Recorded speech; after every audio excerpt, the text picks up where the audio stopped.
Hi, thank you all for joining us. My name is Roseanne Witkevich, and we're here for the Microgrid's Value of Resiliency workshop focusing on resiliency standards, and we'll be discussing definitions and metrics. Lumen Energy Strategy is going to be our main presenter. Next slide.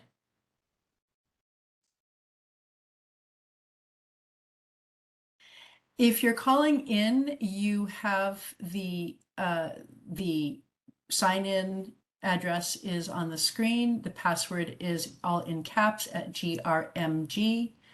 And today's presentations are available in the meeting invite that were sent to the service list, along with the materials that you can download. The materials should also have been available to you prior to registering and also after registering if you click the file and download keys. The presentation portion of this meeting will be recorded and then subsequently posted on our Resiliency and Microgrids webpage after the presentation. While one or more commissioners or their staff may be present, no decisions will be made at this meeting.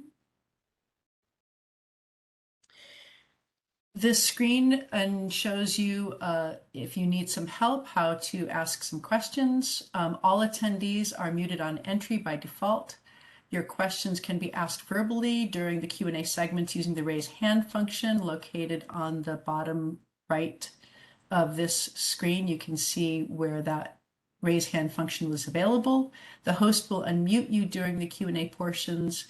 If we have a number of questions available or lined up, you may be limited to 2 minutes to ask your question, but we are encouraging discussion today.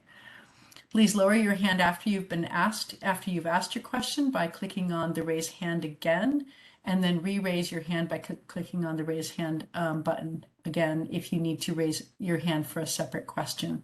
In this way, we know whether you're still needing to ask the question or if you're just forgetting. Questions can also be written into the Q&A box and will be answered verbally during the Q&A segments. This is what the screen should have looked like when you signed in, and this is the event material. The event material should have been available to you. The agenda today, after we complete this portion of introducing the logistics, Commissioner Shiroma will offer opening remarks. I will then reframe the conversation in the context of a review of our 4-pillar methodology as our guiding principles. And then I will turn it over to Lumen Energy Strategies, who will discuss the resilience definitions in the context of our integrated resource planning. We'll take a small break within the context of their presentation. There will be some Q&A opportunities within their presentation, and then Commissioner Shiroma will make some closing remarks, and we will wrap up. I'll turn it over to you, Commissioner Shiroma. Thank you, Roseanne. Good afternoon, everyone. I want to thank all for attending today's workshop. My name is Genevieve Shiroma, and I'm the lead commissioner for the microgrids proceeding at the commission. My pronouns are she, her. This workshop is the third in a series of workshops exploring the value of resiliency for microgrids. This workshop will focus on resiliency definitions. Resiliency is not the same as reliability. It refers to the ability to mitigate the impact of a large disruptive event by reducing its magnitude, duration, and recovery, and extending the duration of resistance.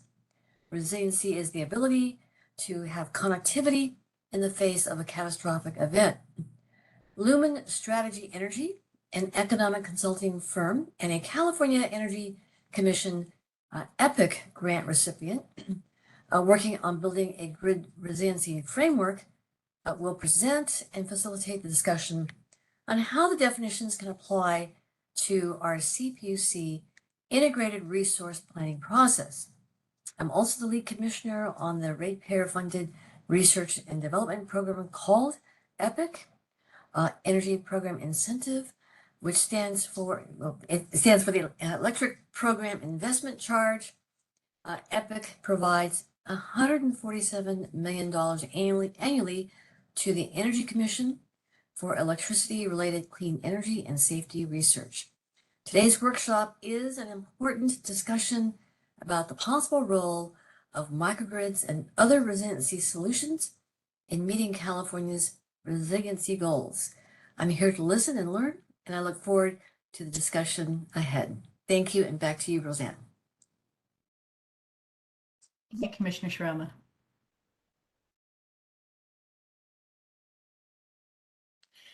So as a review of our microgrids proceeding, SB 1339 was the legislation that required the CPUC, in cooperation with CEC and CAISO, to facilitate the commercialization of microgrids for distribution customers of large electrical corporations. In September of 2018, this bill was signed by the governor, and in the following year, an OIR was issued by the CPUC, R.19-09-009.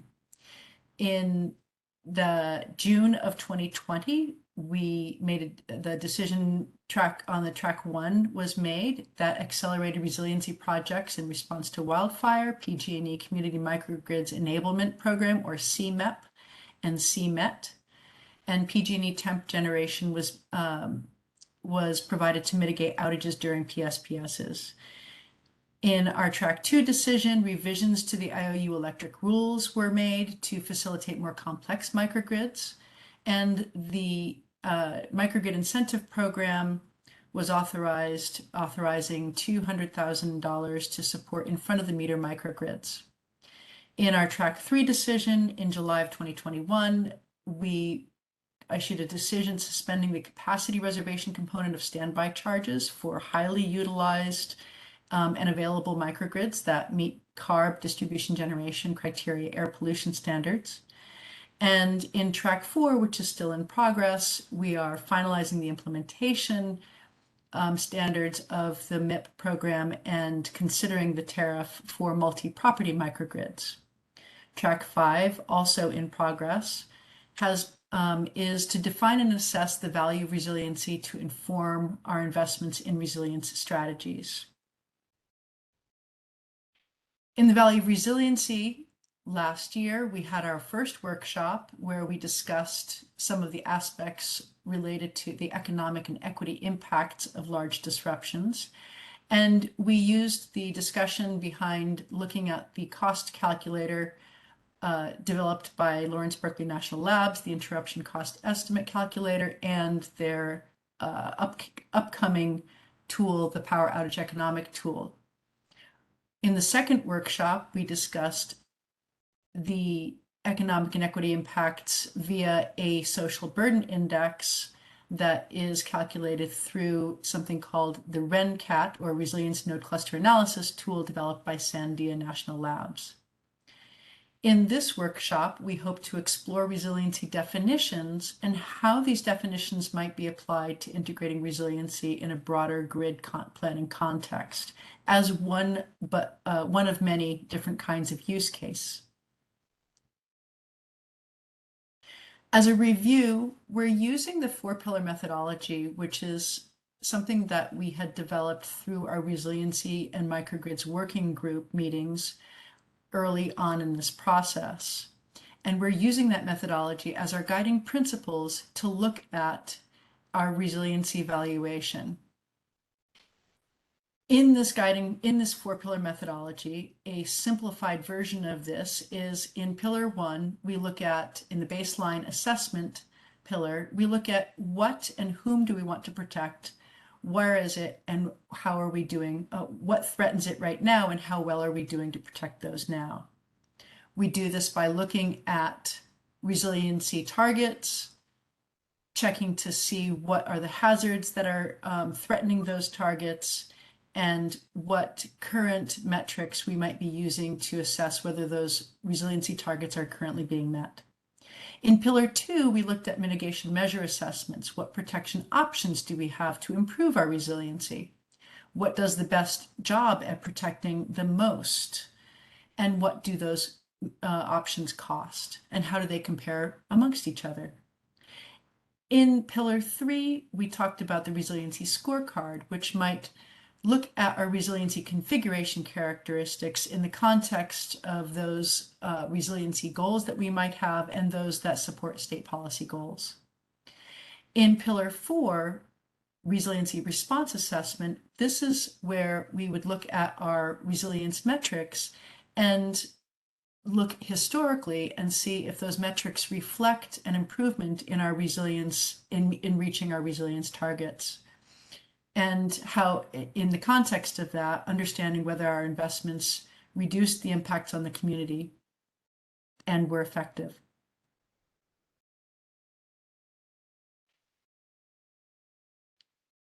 In this way, what we've hoped to advance here is a scalable, sequential, iterative methodology intended to provide a checklist to concepts that, when used iteratively, provide guidance towards continued improvement over development cycles.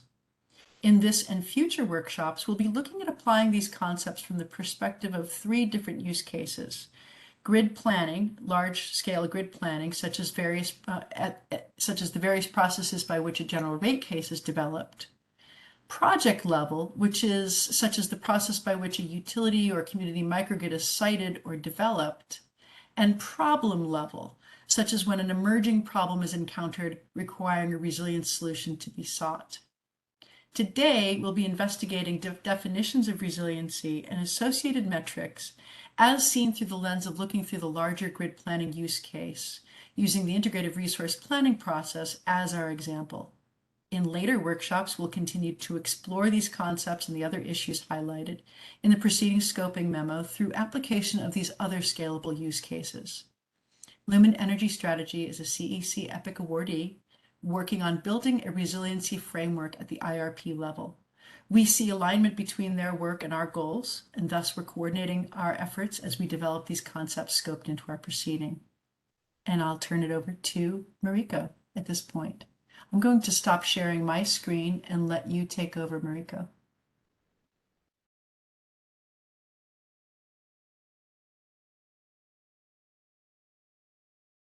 Thank you, Roseanne. Thank you, Jason and Julian. And thank you, Commissioner Shiroma, for hosting us today. Roseanne, I can't share.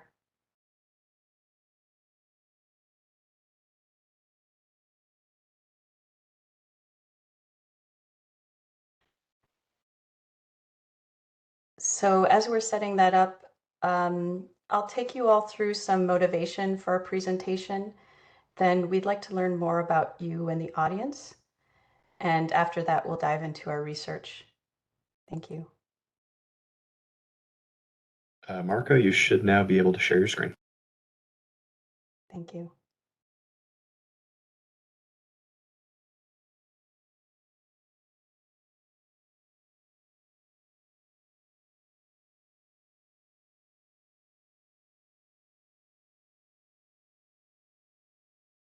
Here we go. I'll ask you all to please open your participants panel. At the bottom next to the raise hand icon, there's a megaphone icon. Please feel free to use these as I talk. You'll see a check mark for a yes response, X for no response, and faster, slower icons.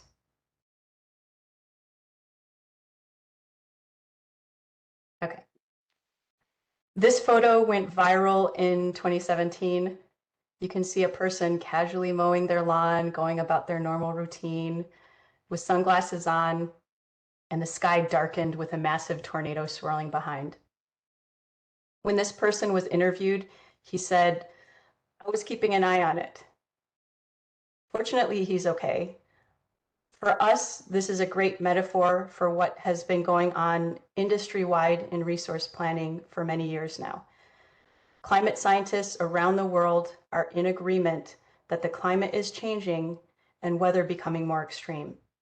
For many of us, extreme weather that tests the grid has even become part of our lived experience.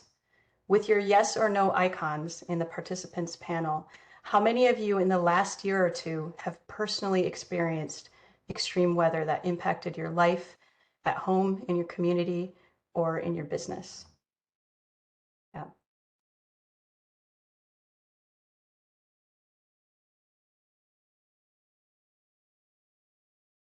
Several people, and me as well. But the industry's planning processes are mostly going on as usual, acknowledging the hazard, keeping an eye on it, but not changing pace with the urgency of the problem. It's the tornado in the room of grid planning. How can we make meaningful, informed, highly beneficial planning decisions to improve the resilience of critical services like electricity, considering our need to protect both critical infrastructure and our communities? Grid planning is already complex. It incorporates goals of reliability and safety and sustainability. It uses a variety of modeling and analytical techniques. How does a resilience framework fit with our existing planning architecture? Or even better, how do we need to evolve grid planning so resilience does fit in? We're each affected by resilience and have a different view on what the threats are and what needs to be done. Can we learn from each other? And by doing so, can we help each other reduce blind spots and gaps in our understanding of hazards and vulnerabilities? Can we help each other understand where the priorities are? And in California and many other jurisdictions, I'm sure, we have the added challenge of affordability getting worse. We need to ensure the cost of the electricity grid is not overwhelming and that it's in alignment with the benefits we're getting. Today, Owner and I present as a team awarded a research grant by the CEC to help break institutional barriers to resilience planning in California. Our study is called Warp to Resilience for Weather Adapted Resource Planning. We've worked almost 20 years each in integrated resource planning and portfolio optimization, wholesale markets and policies, and clean energy transition. And it is central to our study's mission to see a resilience framework like 4 pillars applied in a way that meaningfully transforms grid planning. And we specifically target what we see as 4 institutional barriers in the planning process and aim to contribute by 1, building a resilience framework for our study that includes a definition of resilience and resilience evaluation metrics. 2, reparameterize the inputs and assumptions to the state's existing resource planning models to account for climate-driven risks and extremes. 3, to develop a resilience evaluation model that is open source, available to you all, and evaluates resource portfolios and plans. And then 4, to use that model to conduct a resilience assessment of the state's resource portfolios and plans.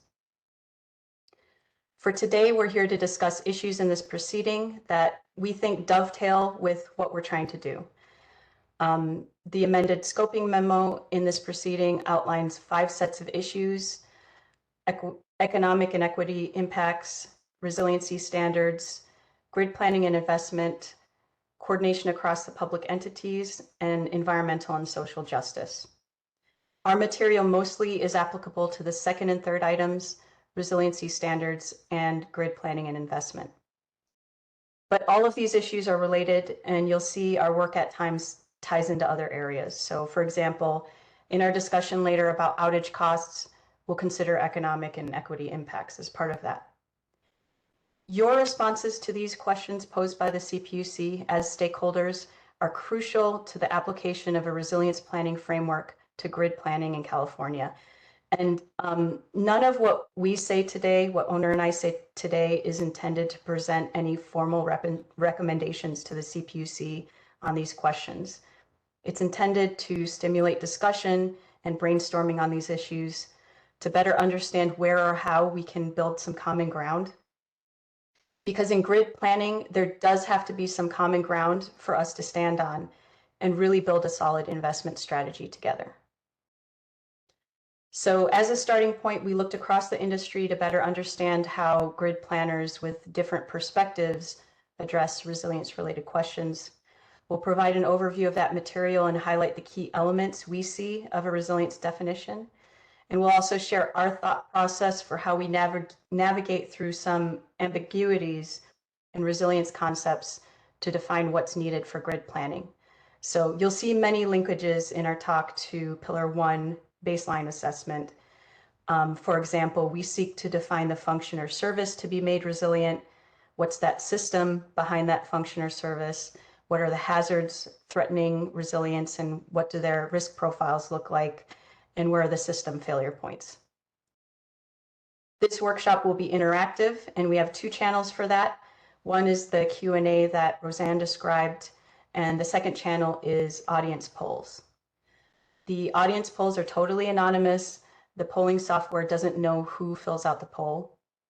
And if you're looking at all this and saying, I'm not tied into IRP in some way, that's okay. How we're navigating from resilience concept to application should be generalizable. So think about how this might be relevant to your work, and please still share your thoughts with the rest of us. We're interested to know.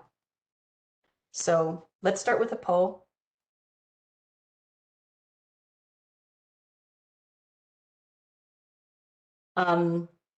If you're on a computer or device with a web browser, please open your web browser and go to the website pollev.com/lumen999. That's pollev.com/lumen999. And once you're at that website, just stay there for the duration of the workshop. When I deactivate and reactivate new polls, they'll show up on that same page.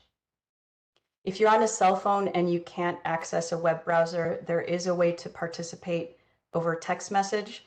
So you can text Lumen999 to the number 22333 and follow instructions.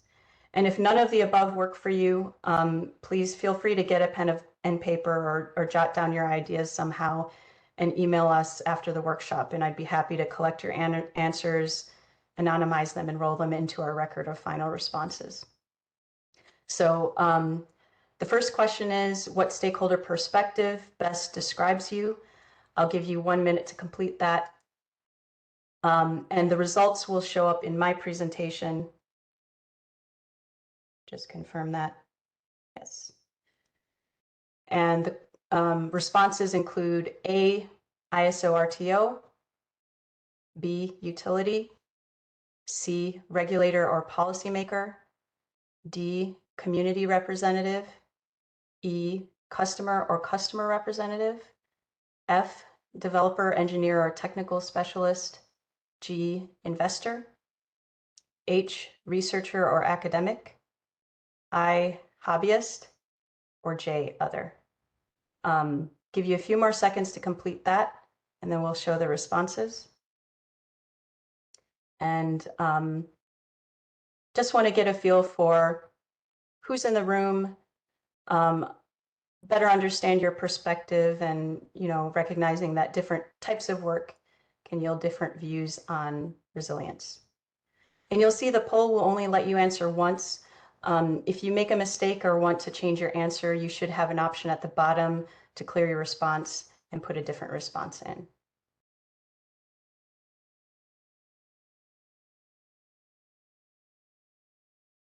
Okay, so here are the responses. Oh, a lot of utility representatives, welcome. A lot of regulator or policymakers. A lot in the other category, interested to know who's there. We have community representatives, customer representatives, developer, engineer, technical specialists. We have a lot of people across the board, so welcome everyone. Okay, I'm going to close this poll and go to the next one. And the next question is, in your job or immediate area of work, how important is resilience planning? Apologies, that's a little glitchy. Okay, and I'll give you a minute to respond to that. So the options for responses are A, it's not a high priority concern compared to other business and or work objectives. B, some are concerned, meaning some of your colleagues or in your work circles, but it's not yet clear to me how important it is. Or C, it addresses a clear threat to my business and or work objectives. So you should be able to see this up on pollev.com/lumen999.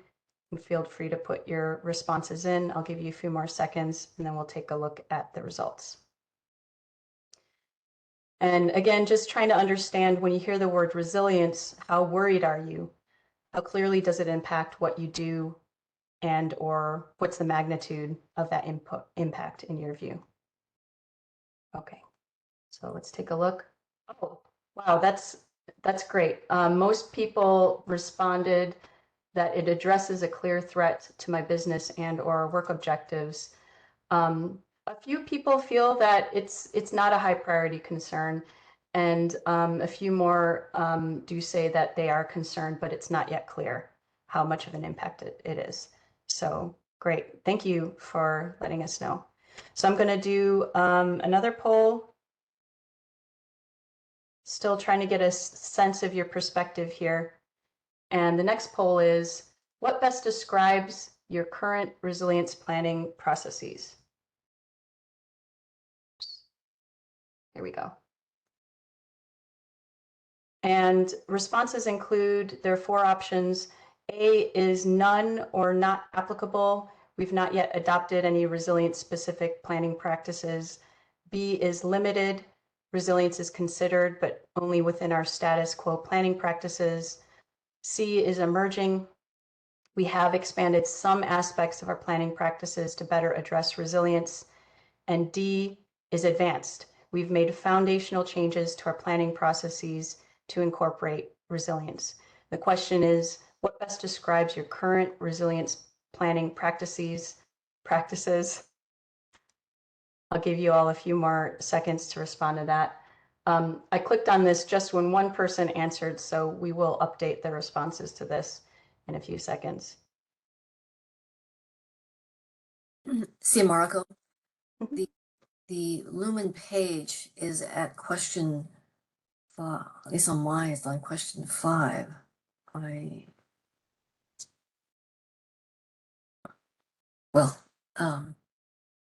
Somehow it skipped this page, but others are answering, so that's great.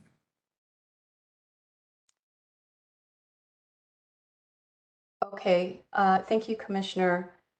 If you're on the pollev.com/lumen999 and you see what Commissioner Sharoma is describing, hit the refresh button. It should bring you back up to the question for in your job and or immediate area of work. It did describes- indeed.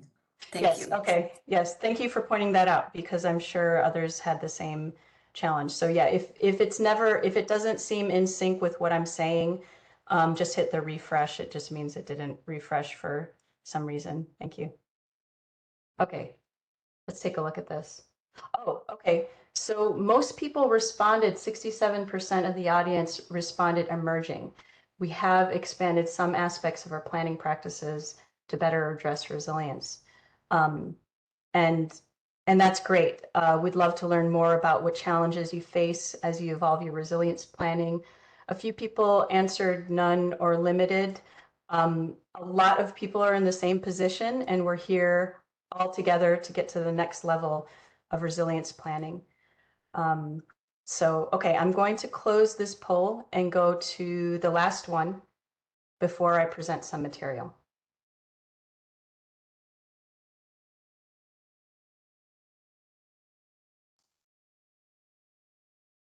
So this one is a word cloud. It's a little bit different. The question is, what is the greatest barrier or challenge to effective resilience planning in your view? And what you can do is you can enter a coherent sentence, or you can just enter a string of words that comes to mind. Either way, the word cloud breaks up your entry into individual words. I'll give you a minute to do this. If you have 2 words that absolutely have to be together, you can use a hyphen or not put a space between them. But it's not critical. I think the idea of the word cloud is just to spark ideas. Oh, this is very interesting.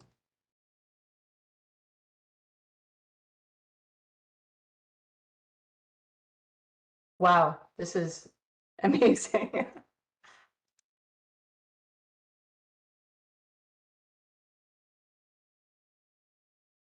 Great, thank you for your responses. I'd invite our hosts and other panelists to jump in with any reactions you might have from what you've seen so far from the polls, it looks like cost is a huge concern with resilience planning, awareness, funding, lots of words here that I look forward to studying. So I'm going to close this in a couple of seconds just to get some stability on this word cloud before we start talking about it. So I'm going to pause this.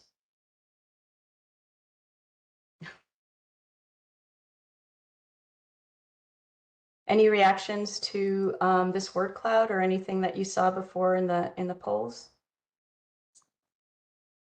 Please. I'll go first. Marco, yes, very, very insightful. I love these word clouds, by the way. They really hone in on the priority issues and having data to understand what's happening across the grid, understanding what resilience is all about. Of course, cost is always at the forefront because all of these things tend to be funded by the customers, and there are many low-income customers. Thank you. Great, thank you. And thank you everyone for your responses. This is very illuminating for us. So I'll ask you all to minimize your browser for now, but stay on that web page, the Lumen, polev.com/Lumen999. Don't close that, keep it open because we'll come back to it later and it'll be on the same page. So let's get into the research material. We looked at about 60 industry documents and articles, including a variety of perspectives. And we're looking to understand what does the industry think resilience means and what are the key concepts. So we won't cover everything in this presentation, but we will highlight the key resilience concepts and elements of a resilience definition. And we're also looking for which concepts do we need to define more specifically in order to apply the IRP use case. So again, you'll see many parallels to Pillar 1 baseline assessment. And if any of this interests you, we do have some references at the end of these slides. If you want to learn more, it's sort of like some key documents that we're highlighting for you. This will look familiar to anyone making data-informed decisions. It might apply to grid planning work that you do or other areas of your work or life. You can't manage what you don't measure, and you can't measure what you don't define. This is the Achilles heel with resilience planning right now across the industry. And we start with this observation that many of us working in this space quickly discover the industry has no standard definition of resilience, and most definitions are highly conceptual and difficult to bring to action. And many studies and research papers on the topic of resilience or on grid planning in general acknowledge this gap. This is problematic in the IRP world, where generally everyone agrees on the core objectives. Those objectives are part of the system modeling architecture, and portfolio options to meet those objectives are methodically weighed against each other. How we define resilience for IRP must be translatable into an objective that can be modeled or represented in IRP. It must be intuitive, concise, and transparent, and it must inspire consensus and not discord. In the end, the IRP models don't choose the resource portfolio for us, but they give us that common ground for investment decision-making and strategy. And we want to keep those qualities of IRP and bring resilience into that. So let's jump in and take a tour of the federal landscape. And we'll start back in the early 2000s. If you remember the tragedy of 9/11, it's not the birth of the word resilience, but we did see a heightening of concern over protecting critical infrastructure, especially communications. And rolled in with that is a renaissance of concern over energy security, over reliance on foreign fuel supply chains, et cetera. Add to the mix a growing .com economy digitization, automation, and now we have a whole new set of vulnerabilities around new technologies requiring cybersecurity. In 2009, the National Infrastructure Advisory Council, NIAC, releases a report focused on critical infrastructure and defines resilience as the ability to reduce the magnitude and/or duration of disruptive events. And then they go on to say the effectiveness of a resilient infrastructure enterprise depends on its ability to anticipate, absorb, adapt to, and/or rapidly recover from a potentially disruptive event. A few years later, a presidential policy directive comes out, PPD 21, which many of you may have heard of, with guidance for all the federal agencies. And they say the term resilience means the ability to prepare for and adapt to changing conditions and withstand and recover rapidly from disruptions. And it goes on to say that resilience includes the ability to withstand and recover from deliberate attacks, accidents, or naturally occurring threats or incidents.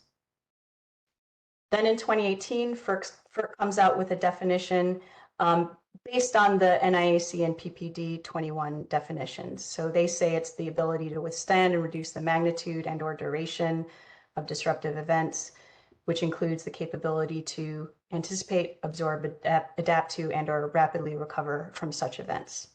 And it propagates from there. Everyone has a slightly different take on it. The national labs in particular, they step more towards application, but they're based on those definitions. As we get closer to application, we also see some movement towards thinking about this from a community perspective. So NREL in its 2019 Resilience Roadmap, for example, they do focus on extreme weather and on aging infrastructure, but they're heavily focused on community resilience. That roadmap has a lot of technical documentation on a community resilience planning pilot that they did. So some themes in the federal definitions. Here we can start outlining the elements we need to be able to capture in a resilience evaluation model. The federal definitions, they include some refinements over time and distinctions important for application, but some ambiguities remain. So some initial concepts we see emerge evolving from the 2009 NIAC report. We see a better distinction between the hazard and event and the system that needs to be resilient against it. So we see language like reduce magnitude of events, going to withstand and reduce magnitude of events, going to withstand, respond to, and recover rapidly from events. And that distinction is important because one, you mostly don't have control over the event itself, and one you do have control over. We also see a lot of consistency on what the resilient system does. It withstands, it absorbs, it recovers from, and it adapts to. We see that it's implied the system performs some critical function, but the exact function is not always specified. So what we do see is a growing distinction between critical infrastructure resilience and community resilience. And then the final observation we make is that it's implied that the hazard or event is uncontrollable and disruptive to the system, but the hazard nor its severity are really specified. So you see language like disruptions, a hazard characterized as disruptions, changing conditions, and deliberate attacks, accidents, or naturally occurring threats or incidents. That's pretty broad. However, we do see through this timeline a growing record and prominence of weather-driven events as key hazards to the energy system. And it's not that communications security or cybersecurity has gone away. It's just that we're building up a growing lived experience of weather-driven events and catastrophes. And then we start to get some indication that as you get closer to application, some of the ambiguities are addressed. So again, the national labs like NREL, Sandia, and others, they're working to address gaps between concept and application, and we see more specificity with how they talk about resilience. So let's look more closely at that, but we'll look at from the state perspective. So at the state level, you do see more clarity on what the hazard or event is and what you're trying to avoid with resilience.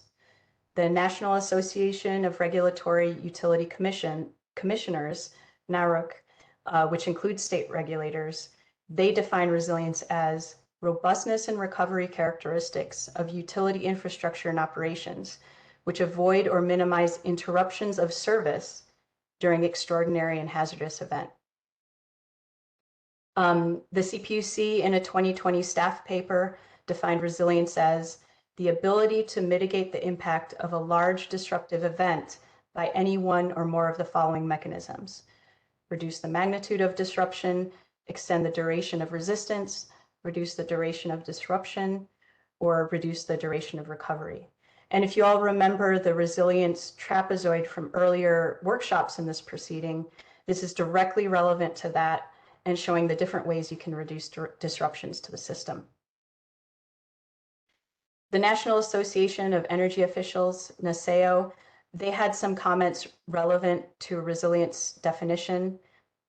They say that expenditures, that would be resilience-related expenditures, have been guided by imprecise approaches that fail to account for the impacts of outages or anticipate high-impact, low-frequency events such as Winter Storm Uri. They also bring in language on balancing trade-offs of resilience investments. So they say that new approaches to analyzing the cost and benefit of resilience investments, such as microgrids, can enable more efficient use of ratepayer and taxpayer resources to deliver better outcomes. So now we see this dimension of needing to make efficient and effective investments with best use of ratepayer funds. And all of this is really key to IRP application. And I would highlight here the outage language. We see this language come out of entities who are figuring out systematic planning and investment strategy for resilience. The state agencies, national labs, think tanks, system modelers, and the Resiliency and Microgrids working group that many of you have worked on. So one more perspective I'll bring to you. This is a public power perspective. Public power is very close to the community. We'll have more on the utility perspective in general in the second part of this presentation, but we wanted to show this example of as you get closer to actual application, you do see more specificity on what the hazard or event is, what's the system you're talking about, and what's the system's function you're trying to preserve or protect. The American Public Power Association in 2021 defined resilience as how well an electric utility or system of utilities can absorb an event that causes an outage in all or parts of its territory and restore power as quickly as possible. They also name the scope of the hazard as high impact, low frequency events, and they state objectives that include cyber security and physical security. And amongst the public power utilities, you'll see a diversity of priorities and approaches. With APPA's definition, they highlight two of their utilities. TVA's approach, it is community focused, but they have a very specific intermediate impact on infrastructure they're worried about. And they define it as how to prepare for and respond to events that affect infrastructure beyond design standards. Riverside, another public utility, defines resilience as processes and roles during an emergency. So they're very focused on emergency response. And I think as you get closer to a specific community, it's logical that you would need to tailor your approach more and more to what you see is that community's greatest need.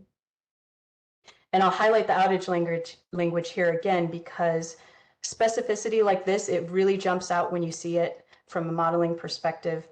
It becomes clear exactly what you're trying to avoid during a resilience event, what you want to measure, and how you'd need to structure a model to compare or contrast the impacts of different events and resilience situations. And it's interesting to see as you get closer to application, what dimensions of that resilience definition these parties tend to get more specific about. So let's look at the importance of that specificity by looking from a different angle. I think we can all agree on some examples of resilience. I hope we can. And I'll use that to explain some of the conclusions we're coming to. Here we see a house the owners called the Sand Palace, standing on the shoreline of Florida with surrounding structures demolished by Hurricane Michael in 2018. I couldn't tell you if this house sustained power during the hurricane, but it did clearly provide shelter for its occupants and probably for some neighbors too. So we could instinctively call this a resilient house. Even better, we could call this a house that provides resilient shelter. And that's the specificity we're looking for, like what we see in the state definitions and with APPA. Here's another example of the specificity we need. Just last year, Hurricane Ian went right through the middle of Florida. Millions of people were on outage in the state. It was a Category 4 when it swept past this community just inland of Fort Myers. This community is called Babcock Ranch. This community was designed to sustain power during a hurricane. It's microgridded, powered by a nearby solar farm. And you'll even see in the pictures some rooftop solar on a few houses that wanted double extra backup. The distribution lines are buried, but the land and roads are designed to flood. So surrounding communities were destroyed when Hurricane Ian swept through, and this community got a lot of press for its design and resilience. You can see here too that the houses are also resilient, but resilient to what?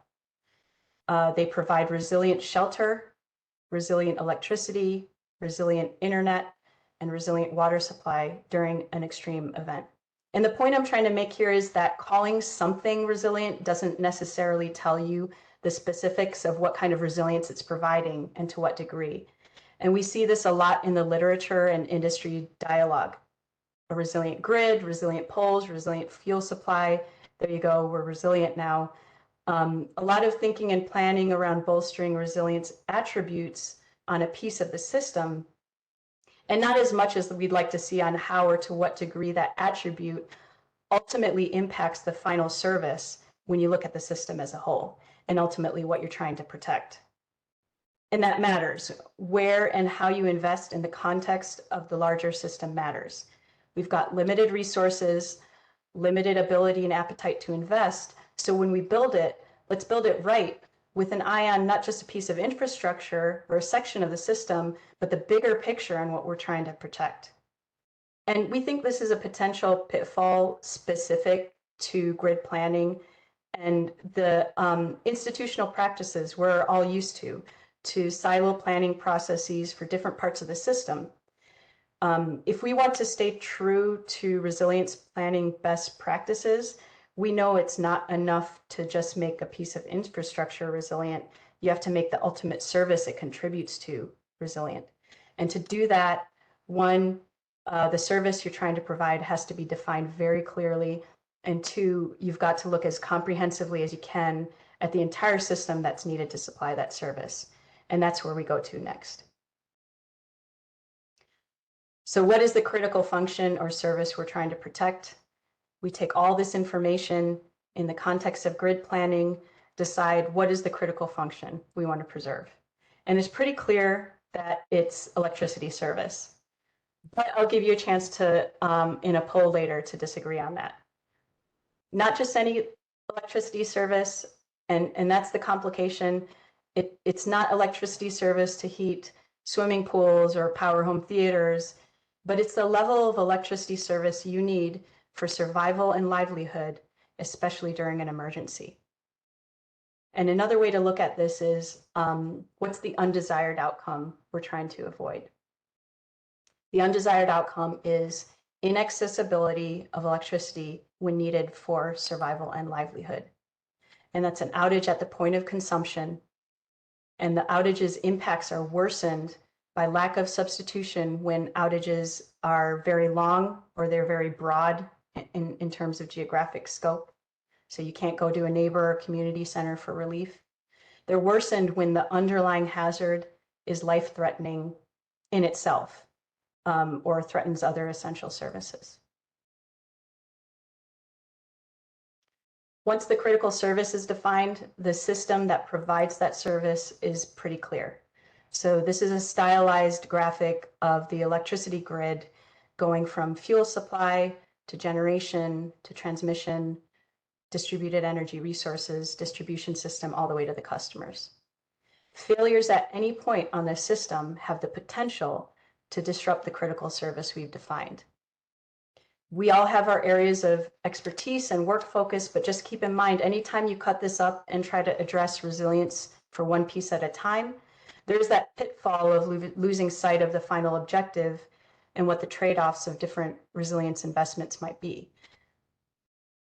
So now that we've defined the service we're trying to protect and the system behind it, let's look at resilience hazards to better understand risks and specific situations and failure points on that system that we're most worried about.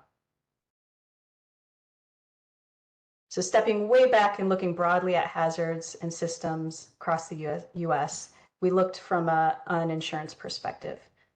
We know the insurance industry is good at tracking catastrophes and natural disasters. They do it systematically. Many natural disasters, of course, are seasonal and they're ongoing threats in some parts of the US. But when they're bad, they're really bad, and impacts compound in the broader emergency situation where water supply, shelter, food, communications are also threatened. So this is an excerpt from a report from Aon on catastrophes in the US in 2022. They show tropical cyclones, convective storms, which are basically thunderstorms, drought, and flooding as major sources of measured economy-wide losses. And that set of hazards shows up consistently across the years. But when we focus more on electricity infrastructure and electricity service, how do hazards and extreme events compare?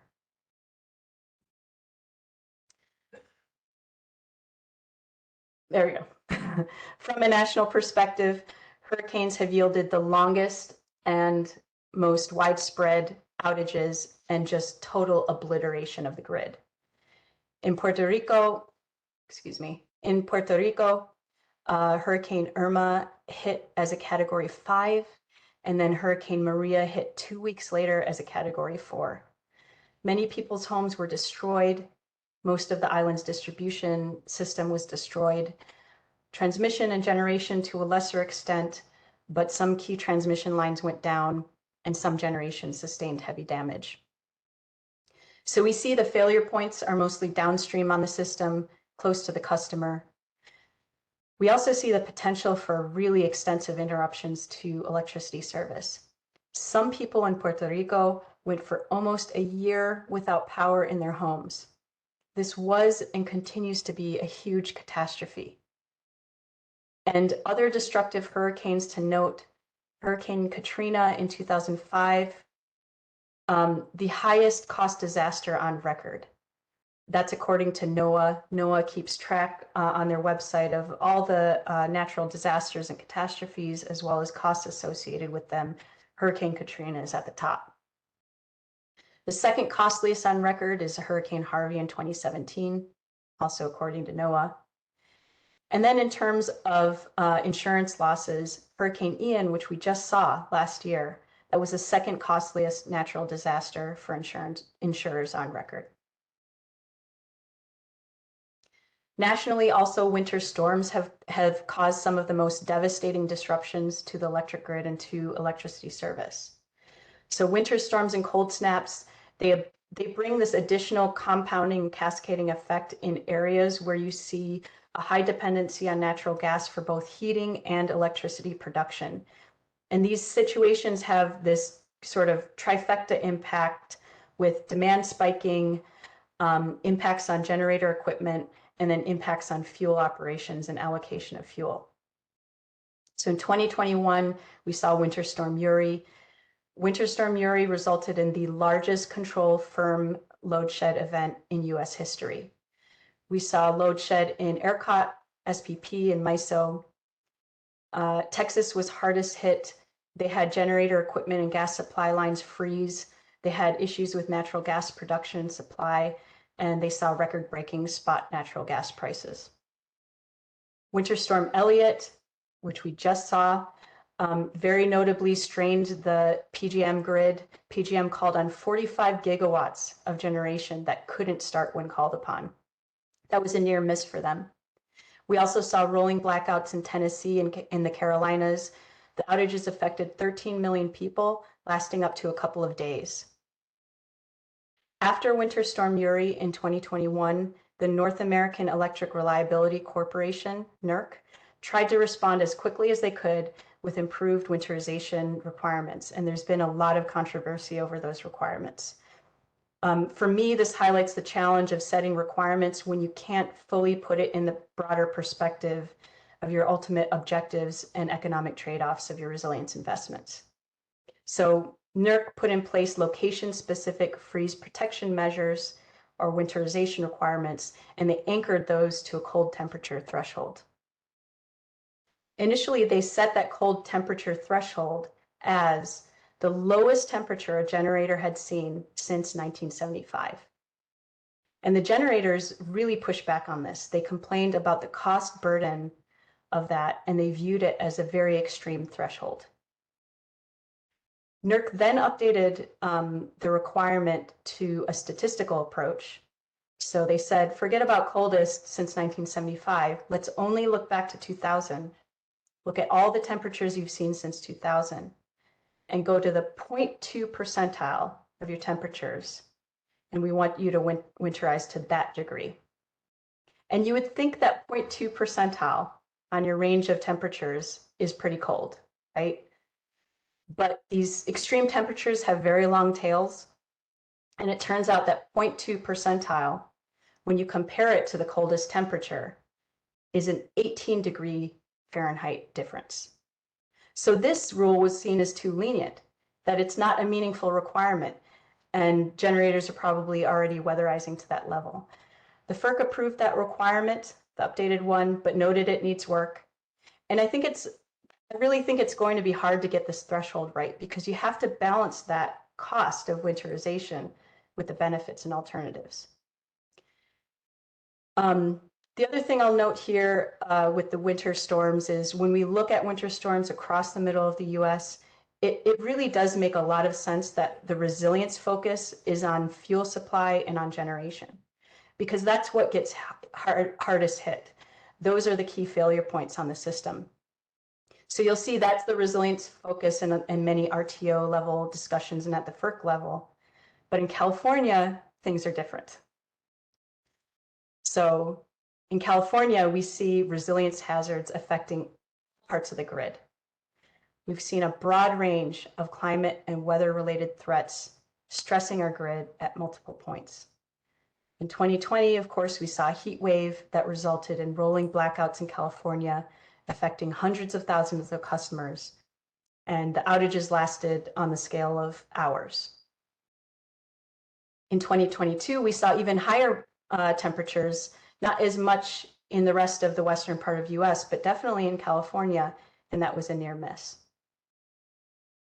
Drought, we see it as a compounding factor, not as much directly tied to surprises in demand spikes or generation unavailability, but it definitely reduces the total generation available. It dries out the land, makes wildfire weather even worse.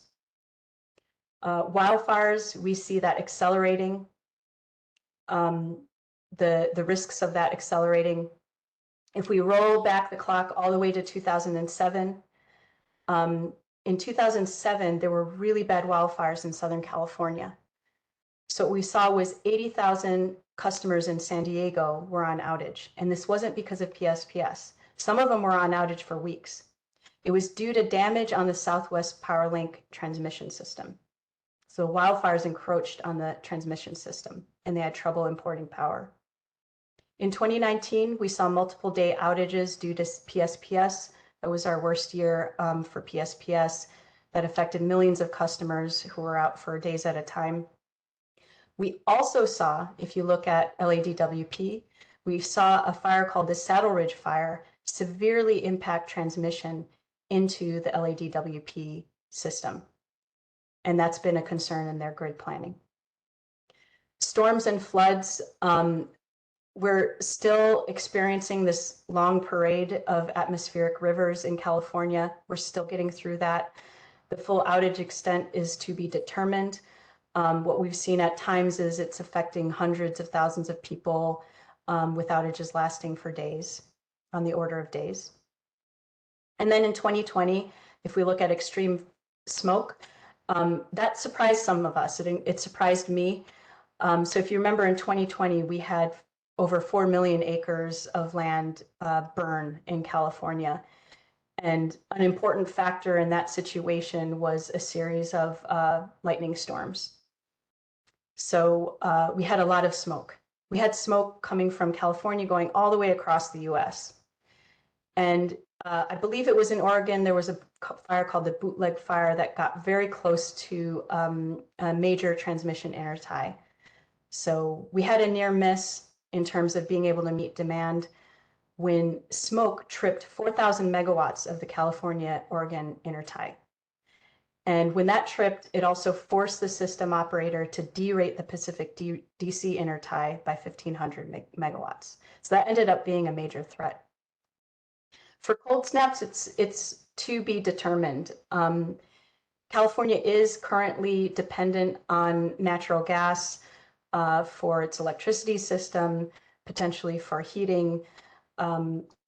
So far, what we've seen in recent memory is that when the polar vortex that generates a lot of these winter storms, when it gets wobbly and comes down into the US, it tends to go through the middle of the US and down to Texas. We haven't really seen it in California, but it's an open question in my mind. Could that sort of situation happen in California? So a few things jump out for us here. When we're looking at resilience for California, we really do have to look across the entire grid. Any resilience planning we do needs to consider those vulnerabilities across the whole grid. And that means when we come up with solutions, we also need to consider how those solutions fit with the grid as a whole. How do those solutions help or hurt with addressing outages somewhere else on the system? $1 spent on large-scale generation that might not get you the resilient supply to customers you're looking for when the failure point is down on the distribution system. And likewise, $1 spent on distributed resource might not get you the bulk grid services you need further upstream on the system to address failure points there. So there are a lot of connections there that we would highlight. So this is where we landed for the IRP use case. The different elements of the resilience definition and how we would specify it for application to IRP or grid planning in general. What's the critical function or service that must be preserved? We say it's electricity service to end use customers, even under emergency conditions, recognizing that there's some prioritization needed to avoid outages. What's the system providing that function or service? The whole electricity grid from fuel supply to end use customer. What are the hazards that can disrupt the system? Environmental and weather conditions that can significantly increase demand, reduce supply, or limit delivery of electricity to customers. What are the known failure points? A couple of examples: insufficient generation, wires outages and derates. And then what are the most concerning sets of hazards and failure points? We would say, as a couple of examples, temperatures extremes on demand and supply, wildfire and smoke affecting distribution sections and key transmission corridors. So that defines the scope of what we think our resilience model needs to cover. We can't model just a piece of the grid, or we'll be missing a major failure point and their impacts. But we will face realities of time and data availability constraints. And we know that anything our model can't cover on this table, we will need to be really careful to have caveats that that's a limitation on the model. That's a major limitation on the model. So we'd like to get your thoughts on all of this, and we're going to do a mix of polls and Q&A. So I'll ask to our hosts, I'll request that we pause the recording here, if that's okay. And then to the audience, I'll ask you to please go to your browser again and open up that pollev.com/lumen999.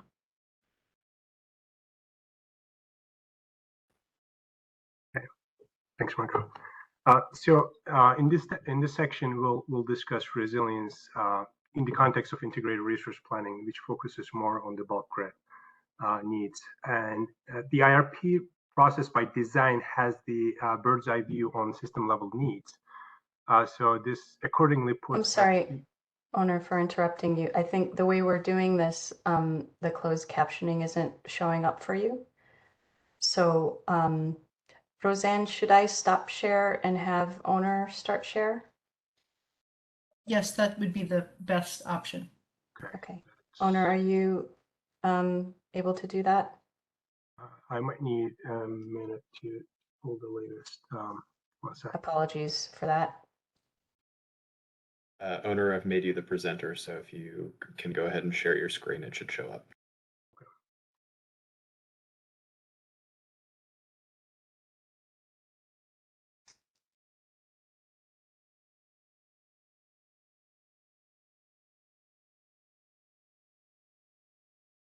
Mark, just an FYI, on my view, your closed captioning was showing. Well, I guess that was for your voice. I guess you're talking about when honor is speaking. Got it. Let's see.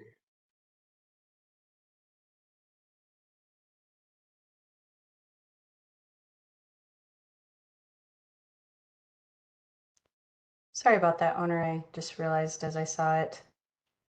Yeah, no problem. Is working now or? Yep. And Okay. go to slide 47.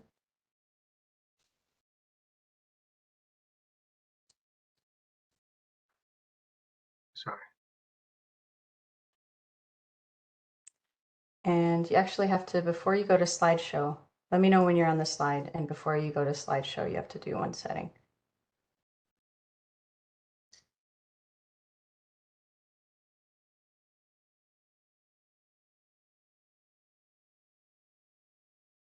Okay, yeah, so I'm there, and then Yeah.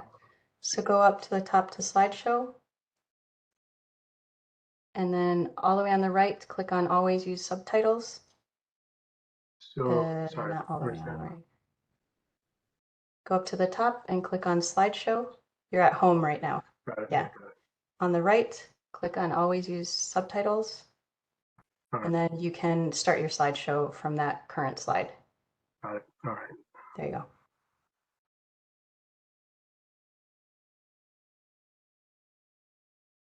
Sorry about that. My mouse doesn't like the two screens. Okay, so yeah, I think we're here. Okay. So sorry about the delay. So in this section, we'll discuss resilience in the context of integrated resource planning, which focuses on the bulk grid. And as I mentioned earlier, the IRP process by design has the bird's eye view on system level needs. And accordingly, this puts IRP in a unique position to be able to incorporate resilience needs and value into the planning for necessary investments at the system level.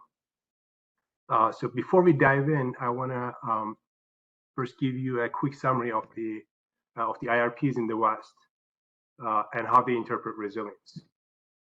So based on 20 or so IRPs that we reviewed across the WEC footprint, which covers a large portion of the region's load, we found that most of the IRPs at least mention the word resilience, but the scope and the maturity of how they define it and how they discuss resilience in the plans vary significantly. We also see that climate change is increasingly recognized in the IRPs, and this is not only tied to GHG reduction goals and efforts, but also for the adaptation needs and risks it creates. So I will not cover every single IRP reviewed here, but want to go through a few examples to just illustrate the some of the relevant themes. starting with the California LSCs, the load serving entities. So in California, the Public Utilities Code explicitly requires the IRPs to strengthen the diversity, sustainability, and resilience of the bulk transmission and distribution systems and local communities. The IRPs, the IOU IRPs address this by a diverse resource portfolio that supports system reliability and helps meeting GHG emission reduction targets. And in that portfolio, distributed energy storage is typically highlighted as a flexible resource that improves resilience. So this is directionally true, like very true. A highly reliable bulk grid can address some of the resilience needs, but it cannot do it all. So as Marco explained, the known environmental hazards it can impact all parts of the grid, and that includes parts that are closer to the customers and the communities. So distributed resources are definitely, they have to be part of the solution. So distributed energy storage installed in microgrids or as customer-sided resources behind the meter, they can certainly improve customer resilience, customer and community resilience. But without a clear definition of resilience and a set of metrics to evaluate resilience improvements, the IRP requirement under the Public Utilities Code is very much open-ended, and it's subject to different interpretations, which makes it difficult to address resilience needs systematically. So I want to acknowledge that there are many efforts, very valuable efforts centered around improving resilience throughout the state. So for example, the SCHIP program that's increasingly focused on equity resilience. Microgrid pilots that are testing operational testing against operational challenges and just making it work, and climate adaptation efforts and so on. So, but all these efforts, as of today, they're largely disconnected from grid planning, from the IRP analysis. So I want to just also highlight that the climate change induced weather extremes and impacts on the bulk grid is getting recognized, especially after the August 2020 heat waves, resulting in rolling blackouts in the state. But the climate impacts are not yet fully included in the planning process. So there's some ongoing work, but more needs to be done.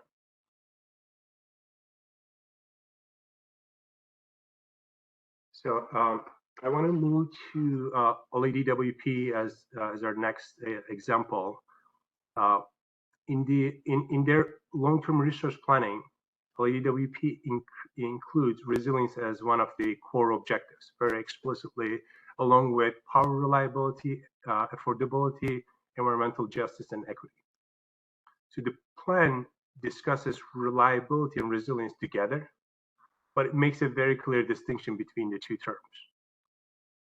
Reliability is seen as centered around having resource adequacy under commonly expected events, whereas resilience is seen as focused on extremes, the extreme events with typically low probability but high impact that are often unexpected and can lead to long duration interruptions on the system that can be detrimental to customers. So in the plan, OLEDWP is upfront that there are no widely adopted or standard definitions or metrics for grid resilience. And this is important. And given that they offer their own working definition, and they define resilience around the ability of the power system to anticipate, absorb, adapt, and rapidly recover from a certain set of high impact, low frequency events. So across all the IRPs we reviewed, this one was one of the few with a very clear definition of resilience that was brought into the resource plans, and a definition that's distinct from reliability. And in the latest complete plan that was completed in 2022, the resilience need evaluation was addressed by running a sensitivity analysis, running a set of sensitivity cases on potential extreme events driven by wildfire risk. So that was built on their recent experience back in 2019, where a wildfire caused transmission outage, limiting the region's import capability and creating stressed grid conditions. But going forward, the IRP report highlights that future approaches can more comprehensively quantify resilience impacts by using metrics like value of lost load, VOLL, and social burden of outages.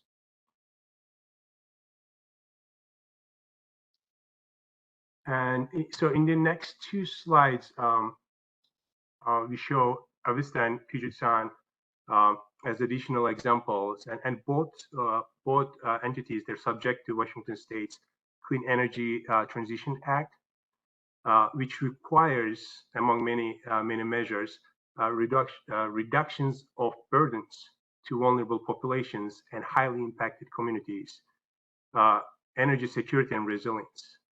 And this is, along with the other measures, to make sure that all customers are benefiting from the transition to clean energy future.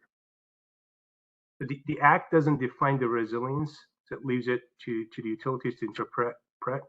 And I will not get into the details for today's discussion, but it's interesting to compare and contrast how the two entities are addressing the resilience requirements in their resource planning and how that has been evolving over time. So with that, I want to just jump ahead to show a couple high-level summaries.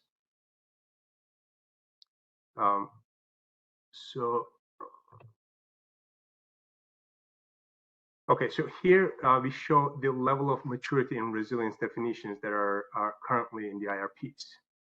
So of the 20 plans that we reviewed across the WEC, around 2/3 either did not mention resilience at all, or if they did, they used it as a buzzword without a clear definition or without measuring resilience impacts. But of the 25% of the research plans, the resilience is used and fit into a more traditional IRP framework. In those, the resilience is discussed primarily in the context of system reliability. And the plans typically included examples of certain types of projects or programs improving grid resilience, but without being tied to specific definitions or specific metrics yet. And only a couple of IRPs that were reviewed included a clear definition of resilience. The LADWP was one example, a definition that is also closely linked to reliability, but it is distinct.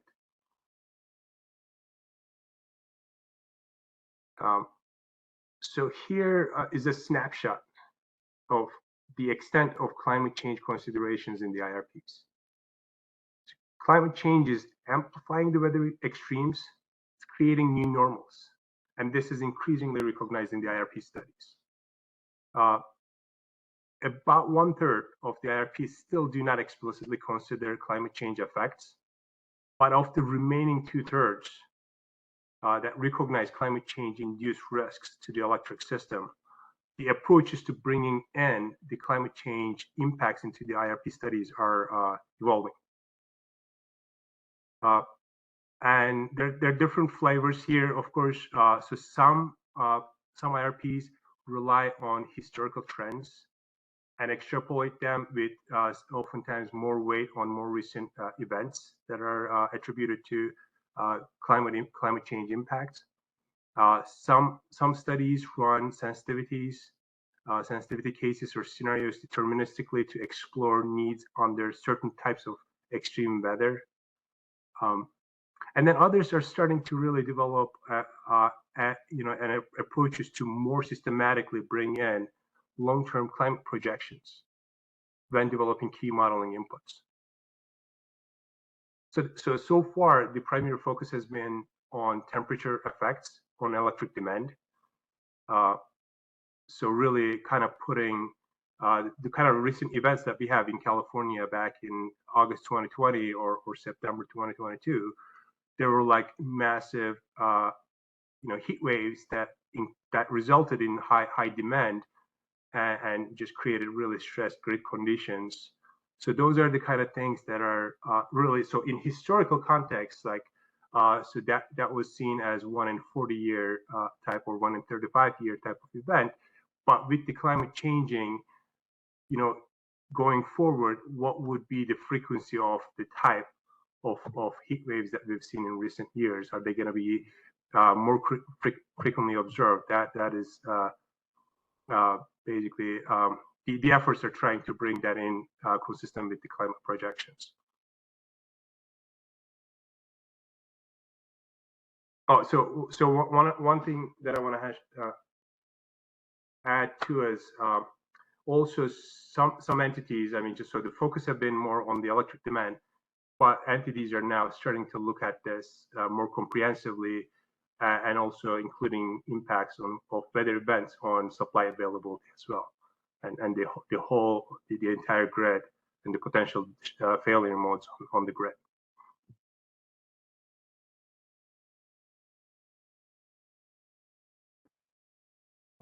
So here we just want to zoom in California a little bit. So the IRP and the bulk grid planning ecosystem in California, it is very rich and requires coordination among several parties. And again, this is not to be comprehensive covering everything. So this is just kind of a probably overly simplified snapshot. But across the state, so just want to highlight the linkages of the different types of work across state agencies. So among the agencies, CEC is charged with preparing a comprehensive demand forecast as a part of their multi-pronged IPER study, the Integrated Energy Policy Report. And their forecast is really fundamental. It is used by the CPUC's IRP studies. It also flows into CAISO's transmission planning process. LSC's planning and procurements are directly linked to both the IRP and the transmission planning efforts that are shown here. And the IRP studies, it just focus on developing least cost resource portfolio options, while meeting two really important objectives that are at the front and center. So one is system reliability. So that's based on planning reserve margins and need assessment that is tied to a 1 in 10 years loss of load expectation at the bulk grid level. And the second one is an electric sector GHG emission reductions. GHG emission reductions consistent with the target range set by CARB.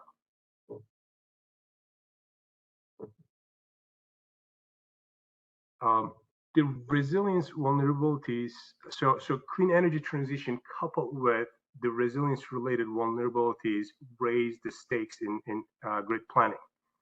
So many moving parts and challenges to consider for, and this ties to a question we got from, I believe, Thomas.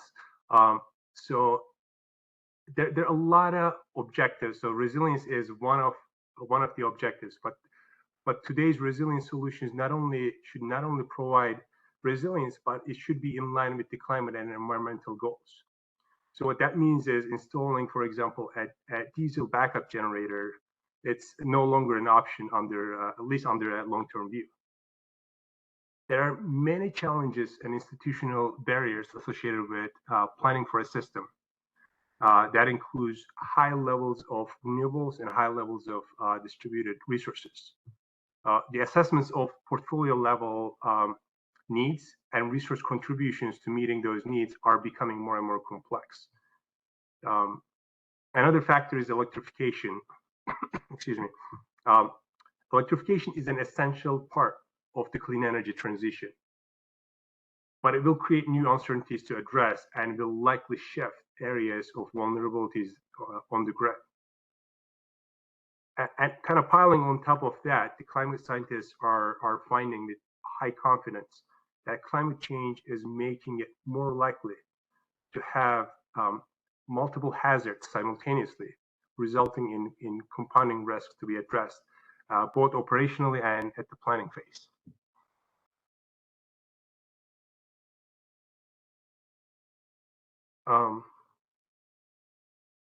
So The distribution of climate-related hazards and vulnerabilities are highly locational. So the average outcomes, they're easier to predict and plan for, at least relatively speaking, but over-relying on average metrics can really distort the associated risk profiles. So for example, I mean, this might be obvious to many of you, but if global mean temperature is projected to rise by 2 degrees Celsius by a certain year above the pre-industrial period, it doesn't mean that it will be two degrees higher everywhere all the time. So certain locations will be affected more than others. And the higher temperature levels also may increase at a different pace than the average levels. Even the cold snaps can really, the cold weather events can become more frequent. So there's no consensus on that yet, but some scientists think that the extreme cold and polar vortex type events, similar to what we've seen in Texas last year, it can become more frequent due to increased weather variability created by climate change. So there are a lot of things to really consider and really get higher resolution in both geographically and across time to really understand the effects of certain type of weather events. And the good news is there's significantly there's an ongoing effort, significant effort in creating those high resolution weather data sets and projections and climate scenarios that are available and already used in multiple industries. So there are many sources to draw from in terms of the climate data.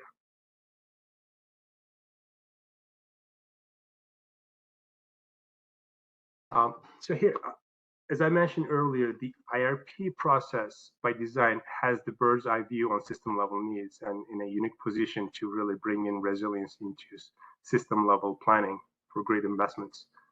So to do that, we identified four gaps to really bring in resilience into the IRP planning. So the first one is a need to have a formal definition of resilience that the stakeholders can agree on, and a definition that can translate the associated metrics consistent with that definition, those metrics into the IRP's optimization. The second one is a need to identify and model key resilience vulnerabilities and potential failure points across the grid and across locations, and do that while considering weather specific situations and concurrent and compounding events that Marco mentioned earlier. The third gap is to really look at the whole grid for solutions, and grid here is it extends all the way to the customer, and it includes both in front of the meter resources and distributed resources as well. And to look at the whole grid for solutions, and that means more planning integration across multiple grid domains, bulk grid and distributed resources. And this is in line with the direction that the CPUC is taking, and a new rulemaking, I think, that came up end of last year, calling for increased coordination among IRP and various DER proceedings. So this is really important step to bringing resilience. And the last gap is a need for comprehensive evaluation of the resilience impacts, while also considering value stacking opportunities. So I have an example on this towards the end of our presentation, so we'll kind of drill into that a little bit more through that example.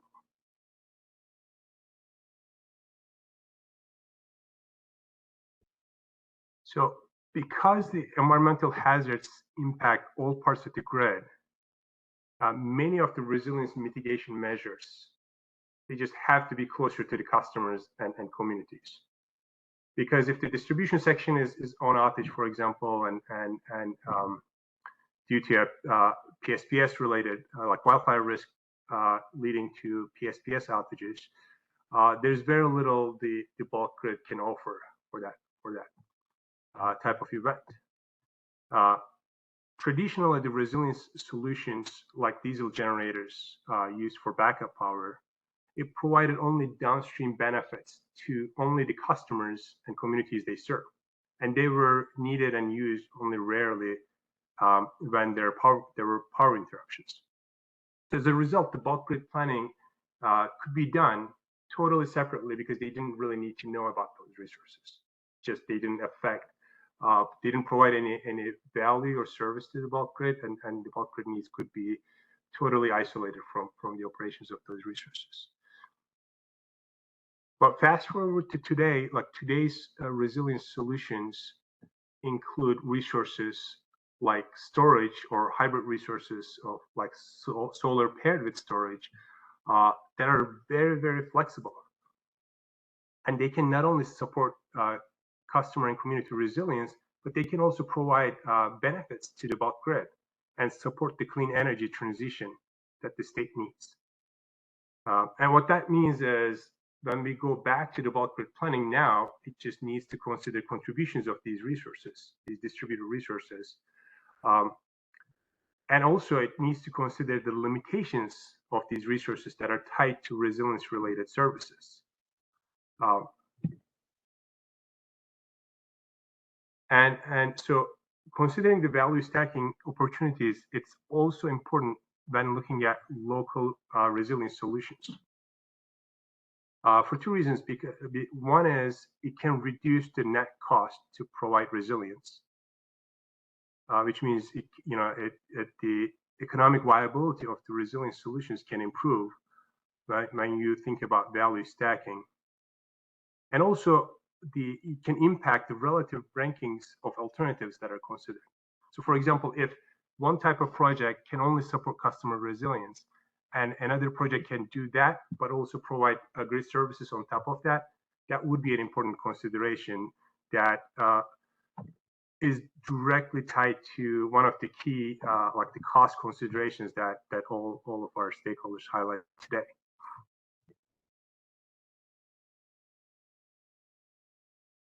So how to integrate resilience into resource planning. So here we provide a potential framework on how to do that.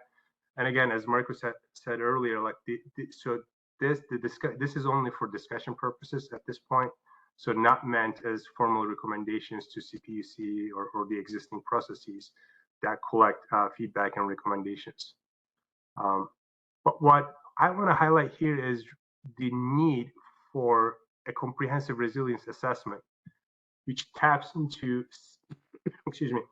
which taps into several related but currently disconnected efforts.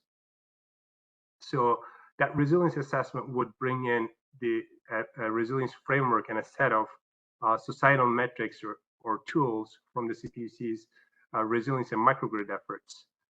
It would bring in important information on vulnerability profiles and potentially some guidance on climate scenarios from various utility-led efforts, such as climate adaptation, vulnerability assessments, risk assessment mitigation phase, RAMP, wildfire mitigation plans, among the few.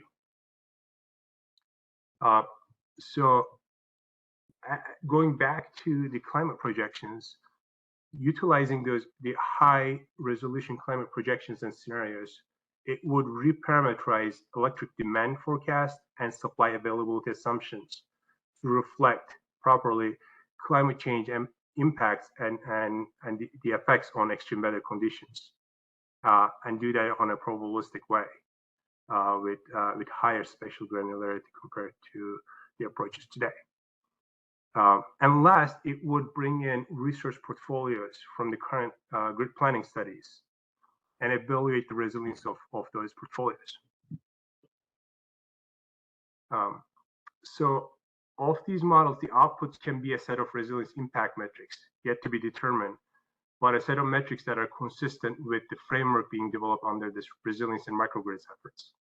So these metrics can include some variations on loss of load metrics and statistics on expected unserved energy, but not just for the system level as a whole, but showing the details by location, by type of hazard, and type of grid failure modes that are really important to keep track of. It could also layer in social burden indices and potentially value of load estimates that are tailored to to California. And to inform grid planning decisions, these outputs would need to eventually flow back to grid planning studies. They can also be used to inform certain distributed energy resource DER policies and program design, where value of resilience is an important factor.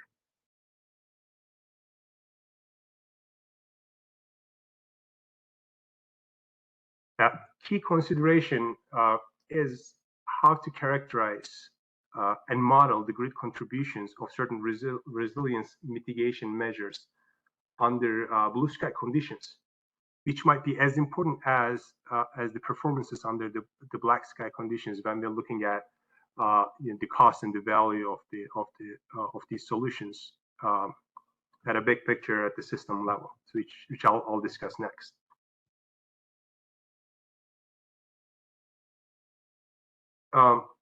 So going back to the CPUC's four-pillar methodology that Roseanne summarized today. So under those four-pillar methodology, CPUC identified contributions to grid and state policy goals under blue sky conditions to be a key factor to consider.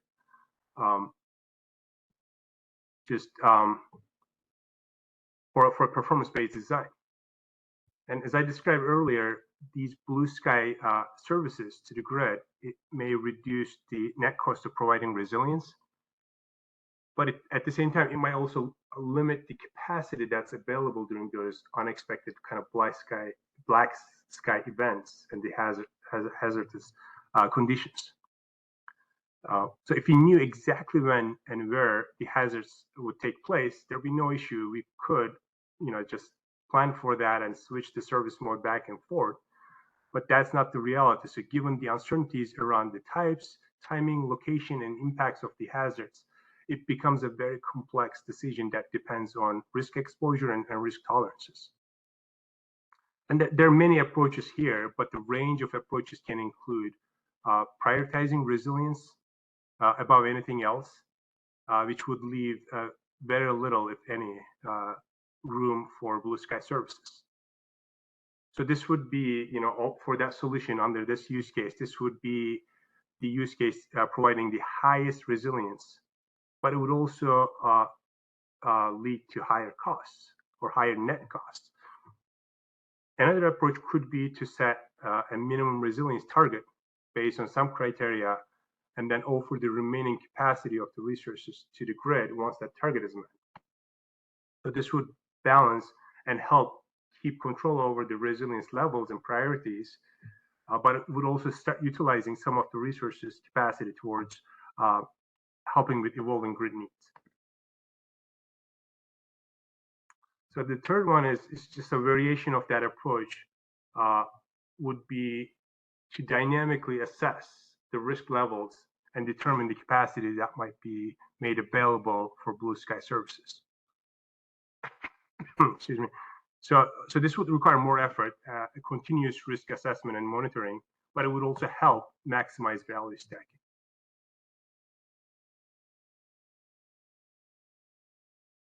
And then here on our last slide, this is an example to illustrate the value stacking problem.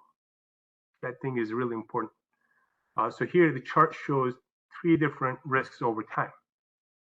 The renewable curtailment risks and system reliability risks are faced by the bulk grid, and the wildfire and associated PSPS outage risks are primarily faced by the customers and the communities.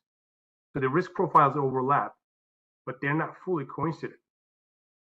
So the renewable curtailment risk at the system level is the highest in spring when we have when the solar output is high and the electric demand is still relatively low, which creates renewable oversupply challenges and sometimes curtail clean energy. That jeopardizes the really push for clean energy transition. System reliability risks tend to be highest in summer, at least for now under the current system and the demand. And then the wildfire risk starts in summer, but then it peaks later in fall due to higher wind speeds that are seen. So under that setup, if you consider 3 separate use cases, the use case A would prioritize resilience and always keeps the resource on standby, and accordingly have the highest resilience. And the use case B would recognize wildfire risks are minimal during the first half of the year, so offer the capacity of the resource to the grid to help with renewable integration. And then use case C would extend the duration of grid services to also cover summer months, during which the system reliability needs are the highest. So when we look at the 3 options, and again there are many more and more detailed. This is a simplified example, but really to determine which use case best fits the customer and community needs, it is necessary to evaluate the residual risk profiles and the economic trade-offs very carefully. So if you go from use case A to B and C, it leaves some residual exposure against PSPS events, and that needs to be weighed against the economic value gained by supporting grid needs. So best type of use cases, it could vary for different communities based on their risk profiles and preferences, but having the toolkit to really understand the risk exposures and the economic trade-off that I mentioned for addressing those exposures at different levels is a necessary step for bringing in resilience into resource planning. So with that, I'll pause and see if you have any questions. All right, before we go to Q&A, I'm going